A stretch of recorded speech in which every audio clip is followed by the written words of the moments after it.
Welcome to Innovation and Leadership. I'm Jess Larson. On this episode, I'm very excited to get Eléonore Crespo, CEO at Pigment. If you don't know the billion-dollar tech company, you're about to find out. Eléonore, thank you for doing this. Thank you. So can we start off with a little bit of your background and how you think that the way you grew up helped you in your world of tech, and maybe make a stop at Google and stop in venture capital, and then we'll get on to Pigment. Sure. So I started the company about 6 years ago. We are two engineers at the beginning of Pigment. I have always been passionate about, I would say, entrepreneurship and also helping companies in general and trying to understand how to have a big impact in the economic world and economic environment we live in. And I discovered actually the topic of what I would call broad enterprise performance management, which is what we are trying to tackle at Pigment at Google. And I'm going to give you a simple example so that people understand what that means. At Google, at the time, I was working for the CFO of Google EMEA in the UK when Brexit happened. That was a total mess for everybody in Europe, a total mess. Nobody was expecting it. And Google, we are very, very good at technology. It's an amazing company that is always forward-looking. Yet, being reactive to that event was an impossible task for Google. It was very hard for them to actually react to that macroeconomic environment. And what I realized is that, at scale, a lot of companies were actually struggling to pivot and be very agile and really pivot given what's happening in the world. So, today we can talk about tariffs, tomorrow it's another inflation problem, et cetera, et cetera. You need to be agile in this world. You need to be able to be flexible. And it's very hard for large companies. So that's really what gave me the idea of creating Pigment. I was then an investor at Index Venture. I saw a lot of very successful tech companies struggling, not only, I would say, to be reactive to the macroeconomic environment, but also to be proactive, taking decisions around thinking, do you want to actually invest, create a new product, create, open a new geography, create a new team here, etc. These are very difficult decisions to make. You need to make them based on the right data.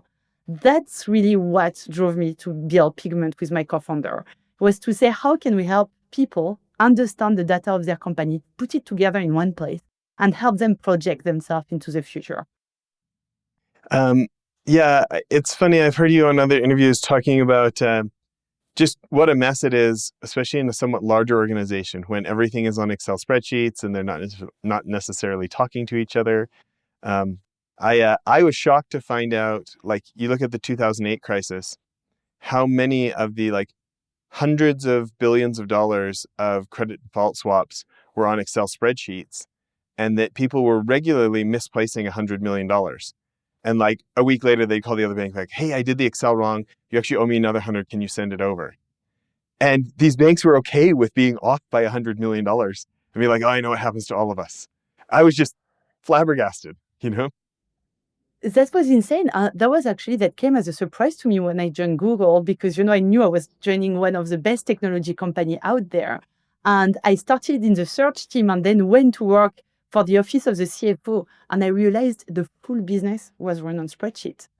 And that made it actually very hard to pivot at Brexit time. And I think it's a reality at many, many companies out there. And it's not so much because they love spreadsheets and there is no way around. It's just because there was no technology that was truly able to solve the problem that they were facing and that were easy enough also to adopt for people. They love spreadsheet because it's easier to adopt than a lot of the technologies that were available. So that's fascinating. And the story you told, I have hundreds of stories like that, horror stories where people lost millions, if not more, in issues of a spreadsheet mistake, for instance, or the wrong spreadsheet sent to the wrong person, or securities issue, etc. So that's a very big thing we are trying to solve as well. Yeah. Well, why don't you tell us where in France you grew up and what your growing up was like, and why you think that's been an advantage to founding a billion-dollar company? Oh, I love the question. So actually, I grew up in the Alps. So I know you are from the mountains as well. So I have a huge. I'm a big fan of the mountains, and I was very lucky and privileged to grow up in a very small town. I was very, very far actually from tech at the time.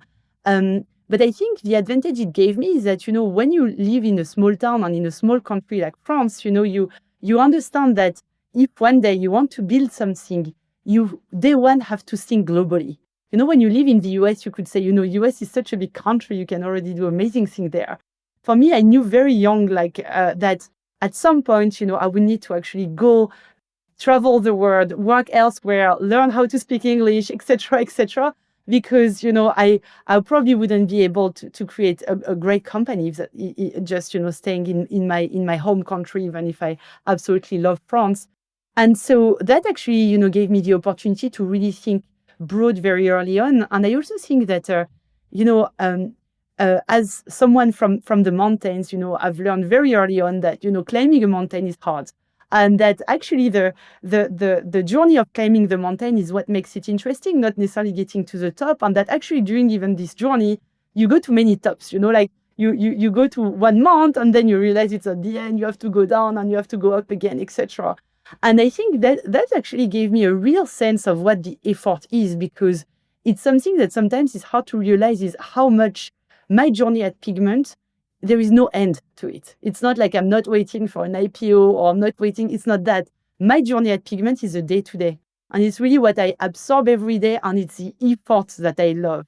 And I think not everybody knows this effort. And I think I was very fortunate actually to grow up in that environment. Do you ski or snowboard or anything? I do. Which? I ski a lot. You ski. Okay. I skied as a little kid and then switched to snowboarding in like 93 and kind of addicted to that ever since. But when you said that, I just thought about this idea of like these businesses or these deals I've done where I was only doing it for the money. Like I didn't actually enjoy what I was doing. I just needed the money, or I just thought it was going to pay a lot of money. And it was very much like, if you were going skiing, like celebrating being at the bottom instead of like, when I snowboard, like my goal isn't actually to just get to the bottom as fast as possible. Like I wouldn't want to take another gondola down to the bottom just so I could get to the bottom. Like the point is the snowboarding, right? And like, I get that entrepreneurship isn't exactly that, because I do want the prize. I do want to have tons of money for our charity that combats child trafficking called Child Rescue. Like, it's not like I want to discount like getting to the bottom without dying, without going out bankrupt, falling off a cliff, right? Is important. But I will say, like, it is something I learned of, like, I need to be a little more selective about whatever sport, whatever business I wanted to be in, like that I actually wanted to be in that business too, not just the prize. Anyways, I wonder if you had any thoughts about that, being a skier yourself. I agree. And I would say also what I realize every day is, like, of course, that's everybody knows that, but life is really short, really, really, really short. And you need to understand what you are passionate about and what you are willing to, live up to every day. And I think, for me, ski is a true passion. What I realize when I ski is that I never find that I'm good enough. And it's like, training is the only key. Training is the only key. Understanding the mountain, understanding the difficulty of the mountain. And the mountain is super unpredictable. If I do a parallel also with what I just described around macroeconomic environment, when you ski, or it's the same when you do surf, or it's the same when you do snowboarding, is that you are living with the element. Like let's say when you play tennis indoor, it's your game. Here it's like you play with the elements. The snow is always different. The conditions are different. Mountain can be very dangerous, etc. So you have to be alert. And I think there are a lot of things that I find in my day-to-day is that at the end of the day, the importance, as I was describing, of the journey and of the pleasure of what you do every minute of the day is my main driver. And it's really my main driver. And my main driver, going back also to earlier in the discussion, is the customer, and it's what can we do for the customer, and it's how can we solve their problem, and how can I have an impact on the world. And if I spend an entire day and I don't think that I had an impact, it's frustrating. And so I would really encourage, like, whether it's an entrepreneur or someone else listening, are you happy in the journey that you're living today? Because trust me, Pigment is the most difficult journey of all the journeys I've been living. And I think you need to love the difficulty. And it's the same with skiing. It's the same with snowboarding. You need to love the difficulty. Yeah, I wanted to talk about that. This idea of like, you need to practice, you need to achieve mastery. There's no point of skiing or snowboarding where you get that good and then no, you can't get any better. Like it's an eternal progression kind of a thing, right? So Indeed. I want to talk though, because so many sports in business, being an accountant or something like this, it's kind of like going to ski school or ski racing where it's like, this is the rule, this is how you do it. It's like the game of chess. The rules are set and you need to do it the right way. Where entrepreneurship is more like the X Games, where this new skier is going to try to do like a backflip, but starting backwards and ending up frontwards, but doing a sideways twist while he did it, and they're almost inventing their own future, like the best people in freestyle skiing or snowboarding, they're not following the rules, they're making new rules. So my question for you is, being a young founder of a billion-dollar company, when you think about your practice, when you think about like continuing to qualify for a job, what does that look like when nobody has built a pigment before? You're not following the rules of building a pigment. Like you're inventing something new, which is kind of like a bunch of other things and kind of not exactly like the other things. Yeah, that's a very good question. And I love the parallel. And I have to say there are two things. First, I think if you are on the X Games, for instance, you have been trained as a skier that has practiced for, like 13, 15 years. So some skiers at the X Games are now 11 years old. So, you could say sometimes it's shorter than that. But I would say, most of the time you've been practicing for at least 10 years on being actually on playing the same game as a chartered accountant or whatever, like really train before being able to do that. So I still see a lot of value. And actually that's the path I chose, is to say, I don't see myself being an entrepreneur without training. And so the first 10 years of my career, I actually spent abroad.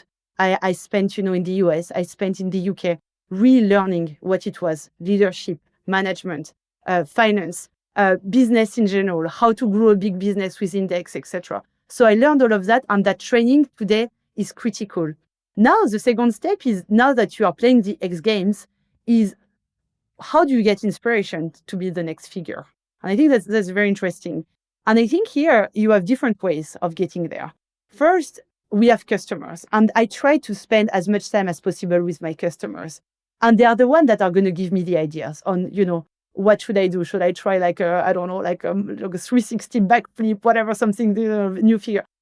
They will give me some ideas there. Second, I'm trying to find parallel disciplines to what I do to find ideas. So, today, for instance, the future of pigment is agentic AI. And that's, the world of X Games we live in. And, we are building and we are shipping our first agents as we speak.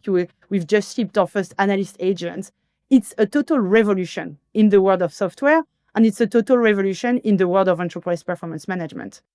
Well, in order to know what to do with agents, nobody has done agents before. So you need to have groups. And this is where, I try to really understand what's happening in the market, getting to all of my peers, things that are completely unrelated. Harvey for legal, Glean for enterprise search, trying to really understand Sierra for customer success, trying to understand what all of these amazing companies are achieving, because they are playing in their own category, I'm playing in mine.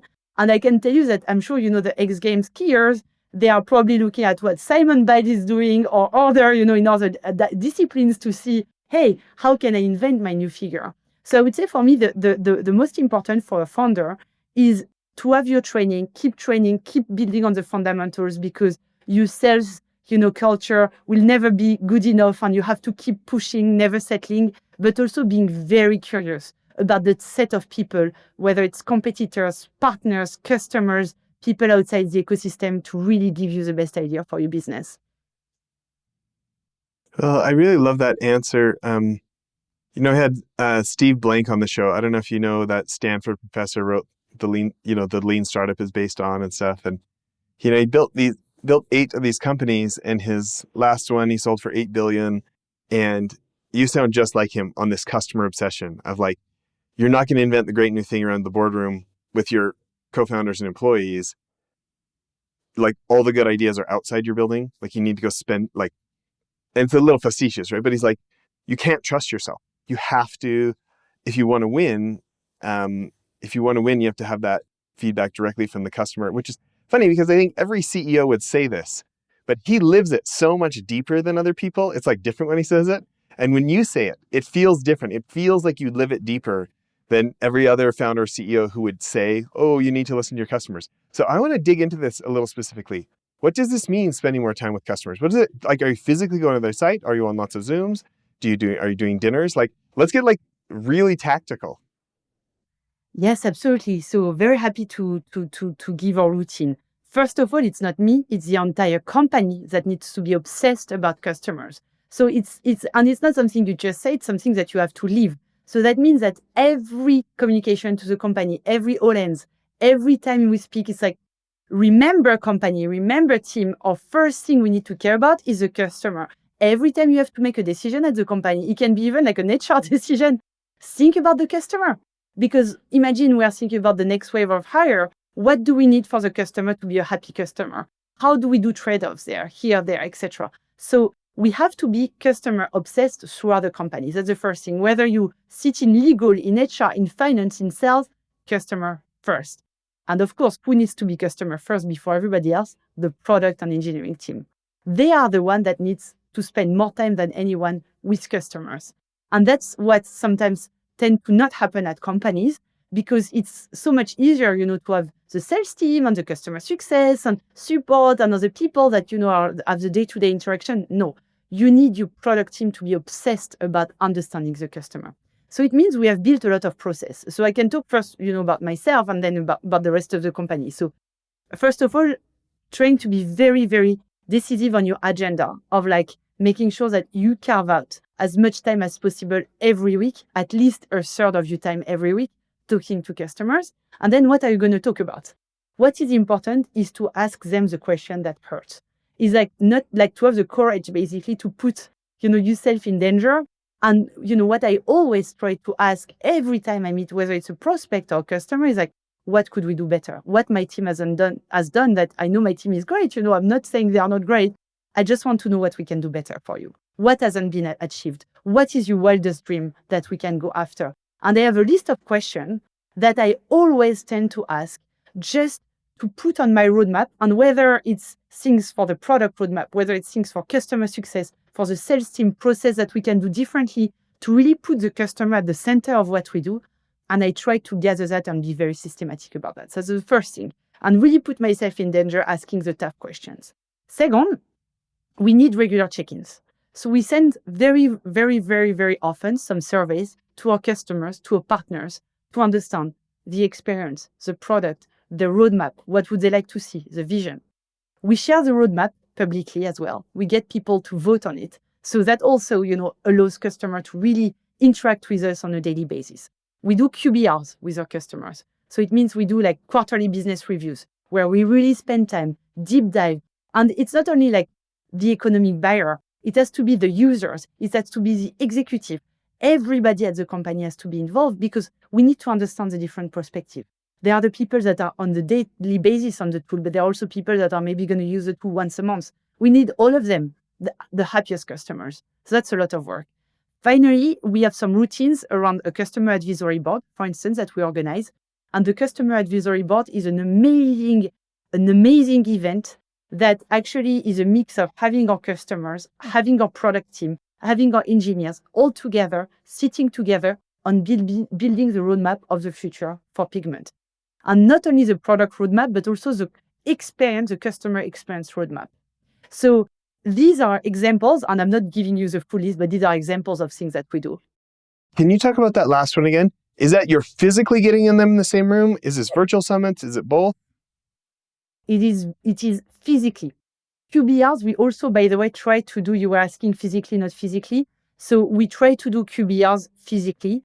I try also to travel, to my customers as much as possible and have the team travel. We do a lot of workshops, etc. to understand. We also organize physical user groups in different cities to help our customers with tips, tricks on the platform and helping one another, creating communities so that they can really learn from one another. And the Customer Advisory Board is a physical event that this year we are doing in London. Last year was in Paris. Next year, probably in New York or somewhere else. And what we do during this Customer Advisory Board is that we fly our customer to the place, to the location. We stay 2 days together. And during the 2 days, we work together in a very, very intense manner to collect all of their feedback and to build the future of their dream. And that's really what we keep telling them, is that your feedback is the most important thing for the company because we're here to build the future with you. So how many of these customers will you fly in for something like that? So I think I don't know the exact number for this year. It's happening in June. I think probably this year we'll have approximately 50 customers as part of this event. And it's usually we try to do a mix. So it's a mix of very advanced, very mature customer, smaller customer. It's really to give you a good group. And so that's usually try to rotate. We try to rotate it and have it so that we can get as much feedback. The most important is to make sure that you can really serve every segment, every industry that you understand, like customers that are more mid-market, customers that are large enterprise, customers that focus on certain industries, et cetera, et cetera. We really try to do that mix. So when you say this, it sounds simple. I mean, it sounds like a lot of work, but it doesn't sound like inventing quantum physics. Like this is not this is not rocket surgery, right? And yet, so few people do it. What do you think it is that keeps founders and leadership teams from pushing other things to the side? Because something's got to give somewhere. What do you think it is that keeps so many of us from not living this principle as hard as you and your team do? I think the difficulty is never the theory, it's really the execution. I do believe that at the end of the day, probably hundreds of people at the same time now in the same second have the same idea about creating a company, and probably only one of them will manage, because it's not so much about the theory and the idea, it's really about executing. And executing on a strategy, the only way to do it right is the quality of your team. And that stops there. So that's what I would say at Pigment. What I realized is that, having the best ideas in the world, and this is what we want to do, this is, we want the best experience possible, or whatever, that will never happen if you don't have the right people internally that know how to put that to execution. And what I realized also as a CEO, I thought that, my day-to-day would be made of a lot of strategy, decision-making. No, my day-to-day is making sure that what we say, we execute. And actually, in order to do that, it's less idea, more execution, more focus, more execution, more than having 10 things to strategize on. It's like, okay, we want to build these agents. We are only going to build these 3 agents this year, and we want to ship them, and we want to stop there. And that's what we will do this year. So I would say that's the key. It's being very, very laser focused. It's not doing every type of customer experience or whatever. It's like having one path to success for customers and making sure you're very diligent. Metrics, KPIs, data-driven management, people that are taken accountable, people that know how to work as one team, not pointing fingers, and making sure that everybody pushes behind one thing, the success of the customer. I kind of love that. I feel like I'm going to need to re-listen to this episode and write that down so I can internalize it.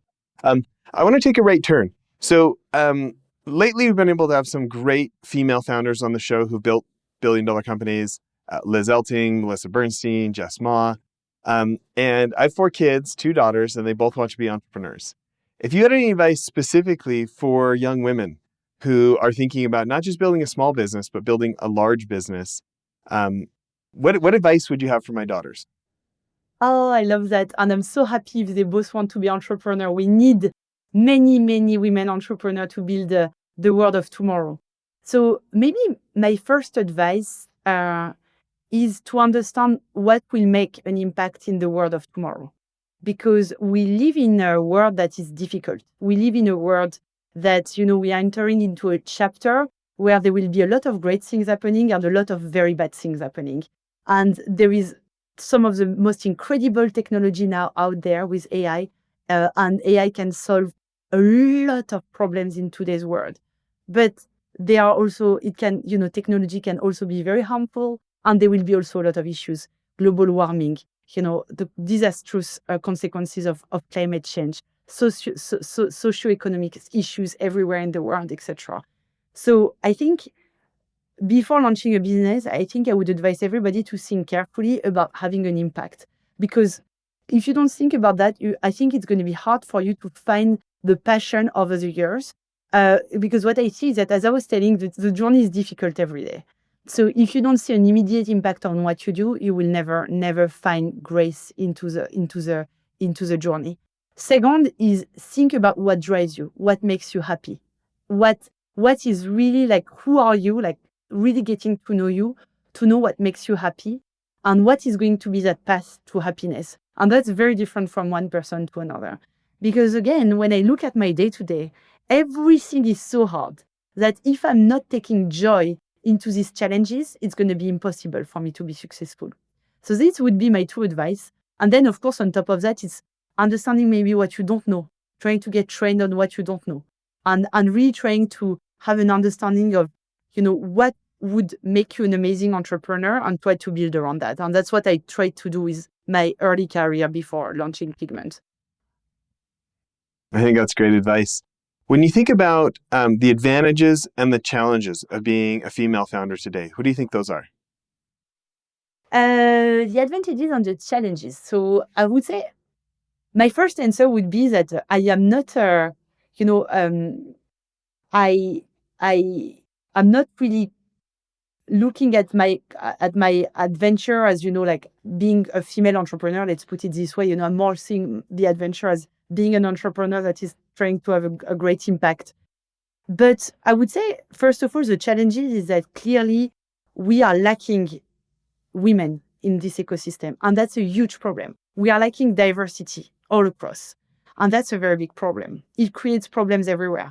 There is bias in AI if you are lacking diversity into how you train your AI. There is problem in, the way you're going to take decisions at companies. We know that when you don't have a diverse board or a diverse executive team, the decisions are going to be made differently. So for me, the big challenges are that there are not enough women out there. And so how can you solve for that? Because it's a big issue for the economy. The advantages are that I think I'm very fortunate and very lucky to be able to actually have a role into hopefully helping, some people in my team or, some people at the company, like, seeing that as as a path for them and trying to also help them engage and trying to create communities of women, etc. It's a small world, so we are helping one another. So I would say some of the advantages are also that, sometimes like small communities can help themselves a lot more with a lot of warmth because it's a smaller community. Okay, I want to go on a different subject. So I want to talk about, I've heard you say if you want to build a very large business, like $1 billion business, it sure helps to start in an industry that's already big, so you capture some market share. It's that number has a lot of zeros on it. And you've talked a lot about like knowing that you were going to have to grow outside of France if you were going to achieve your goals. So I want to talk about advice for, let's say specifically Americans or Canadians trying to do business in France. So my good friend Scott Stonehawker, he was with Intuit in Bay Area, and they let him open up Intuit for France. So he moved to Paris for years, and fellow Canadian who lived over there for a couple of years already doing service for our church.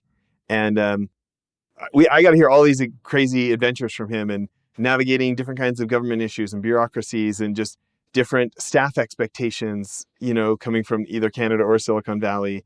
And I got to live a little bit vicariously through him. So since it's my show, I'm going to ask for some free consulting. Okay. So my day job is running our luxury real estate platform. We work with, it's called Connection Estates. We work with families that own, maybe typically our clients are families that own multiple homes.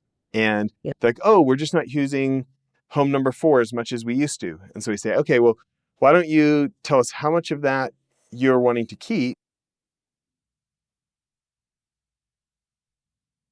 Sorry, Gustavo, cut that out. So we meet with these ultra net worth families and we're saying, hey, that home number 4 you're not using as much and you've thought about selling, but you love it, so you don't want to. Why don't you tell us how much you want to keep?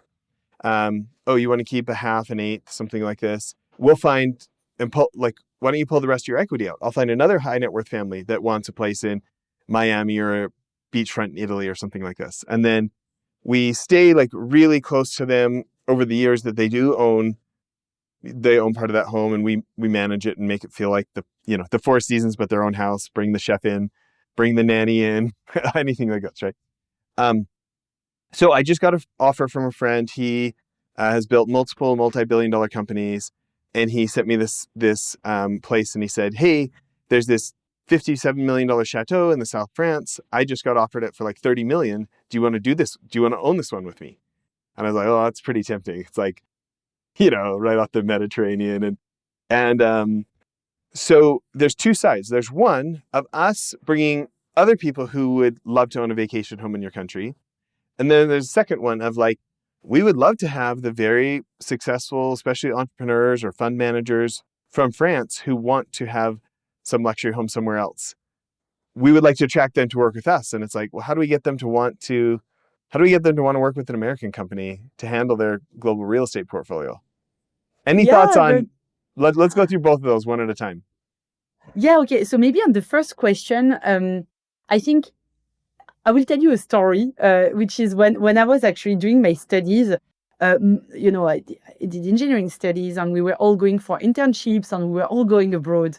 And I remember several friends going to some French company, like some of the largest French companies, and going to like, I don't know, like Asia or the US or somewhere else. And they would go, and their boss and their entire team, like the entire leadership team, would be French. And I was like, how is it possible that we think it's the right strategy to do business, let's say like in Japan, with the entire leadership team being French? And I mean, some of them have been here 20 years, so, they are almost Japanese, but still, like, they come with their own perspective that is somehow, well, good, but very different probably from the way a Japanese would think about buying software or buying something else, etc. And I always found that a bit odd. And what I realized is that I'm not sure that that was the right approach for a lot of these French or European companies. What I've seen, and then, fast forward and working for companies like Google or seeing all the tech companies, I think the success for all of them, like you take companies that were part of the index venture portfolio or other, you take a Figma, you take a Dropbox, you take a Datadog, they have been creating local management team that have been very successful. And I can tell you that you cannot sell in France if you are not French. You cannot sell in Germany if you are not German. You cannot sell in the UK if you are not British, even if you speak English and you're from the US. And it's the same the other way around. And I would say that it's very striking, and it's something you understand when you are thinking about your own country. And you tend to forget, but that would be my number one advice, is making sure you understand the cultural differences. Again, thinking about the customer. What does the customer care about? They have their own issues. They have their own challenges. They are very different from one country to another. Very different macroeconomic environments, social issues, laws, HR laws that are different. The issues for a CFO in France have nothing to do with the issue for a CFO in the US. And we need to understand that carefully. So I would say that's the first thing. And then to answer your second question, that was around how to get French entrepreneurs, etc. But for me, I think it's a small world anyway. Europe is a small world. So for me, the power of the network. So I can actually help you probably get into some of these right networks. But I would say it's a lot about like finding the right, going back to the idea of communities in Europe.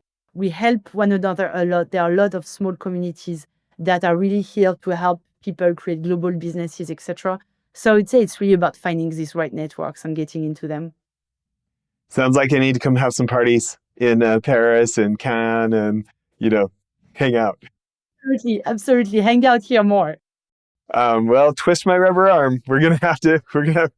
I will say, like, when I was investment banking, when I was running my own investment funds, my wife never wanted to come on my trips. When I had a trip to Paris, because we were bringing a French, you guys had a micro hydro technology that like didn't kill fish and didn't have to dam up dams. We were helping bring that over to Americas. I was like, hey, I got to go see these units.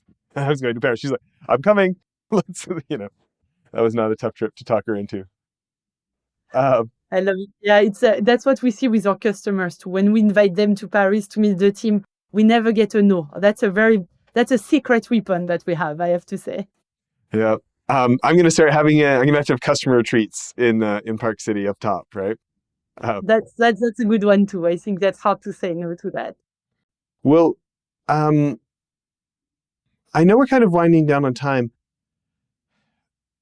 I get to interview a lot of different entrepreneurs, and because of the show and my event series and this peer-to-peer group I'm a chapter chair at called it's r360global.com. I then meet a lot of other entrepreneurs who would like to get to those levels, and yet so few do.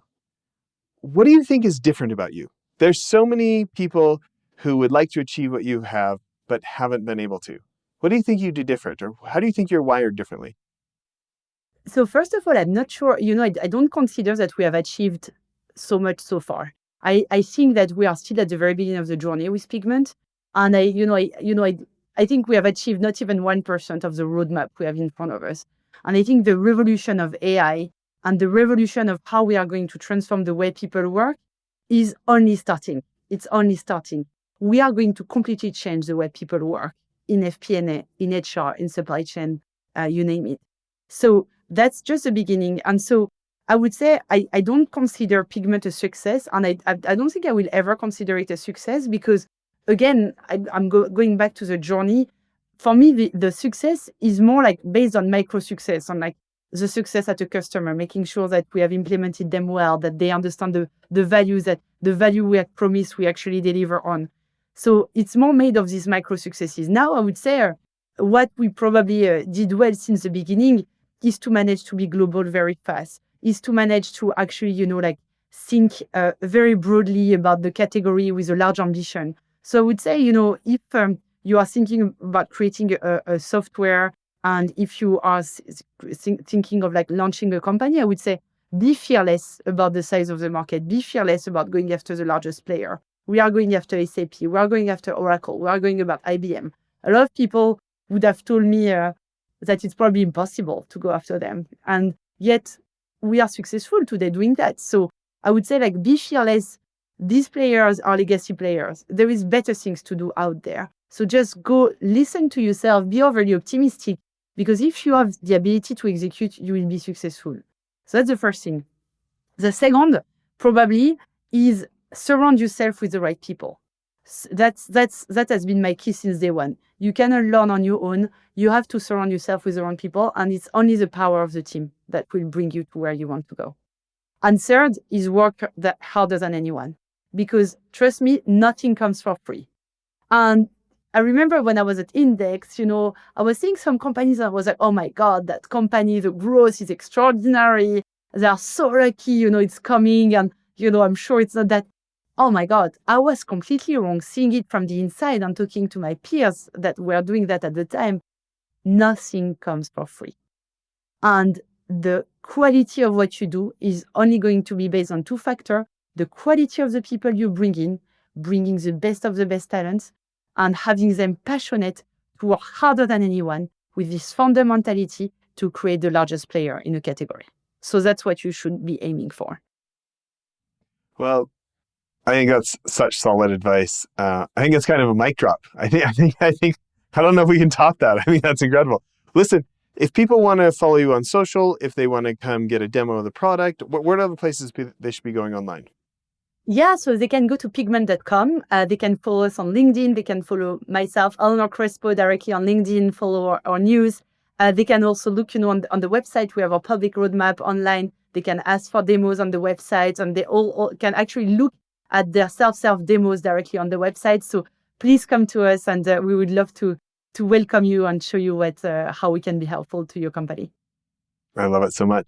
Well, thank you for making time for this. Thank you, Jess. It was a pleasure. Okay, bye, everyone.